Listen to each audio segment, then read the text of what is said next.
ta ma bai sassan jiki da zuciya. Ko Hafsa zan yaba mai kyawu na kwalliya, kaunar ta zama ginshikin da ke rike da zuciya. Zan yaba ummul khairi wa gare ka alkhairi, zuciyar ta san ba sharri ga iya ado gare ta kwai tsari. Yauraruwa ce in ta shiga ayari kyan ta bai gushewa, lafazin ta ke da damin har ya sanya zuciya ta shiɗewa. Gashin ta ke sa in nayi magana harshe ya dinga sarkewa, kanta na kulla zuciya ba da barin a ce ta ficewa. Kamar zuciyar ta kan ya saka ni tsayin daka, duk juriya da dauriya waya da zuciya ta bincika. Ummul khairi ta riƙen amana ta, rayuwa da ita shine nake fata. Yarda da batun auren mu iyaye siyo baikon mu, murmai ma ya samu mun cika burin mu.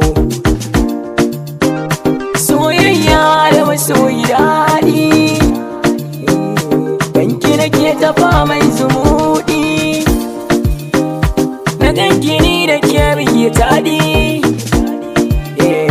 Na san shi ya so ai da fadi.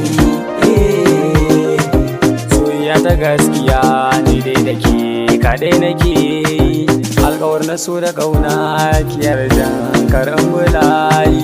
Ki bani gurbin zama a zuciyar ni, ke ɗai na gani dukan yamma ta zan faka a gefe ni, ke ɗai na gani.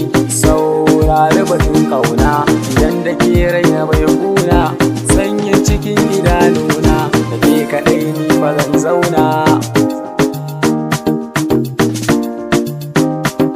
Hafsa ke na gani za na ba wa dukkan soyayya ta, tunda na ganki zuciya ta yi luf ta daina jigata. Kira ni za na amsa, da an taɓa ki za na ɗau fansa. Soyayyar kiraina ya kunsa, domin da ke nan tozali, indiya ta mai kyan hali, ƙaunar ki ba ta da dalili. Zan kwance dukkanin kulli na baki soyayya ta.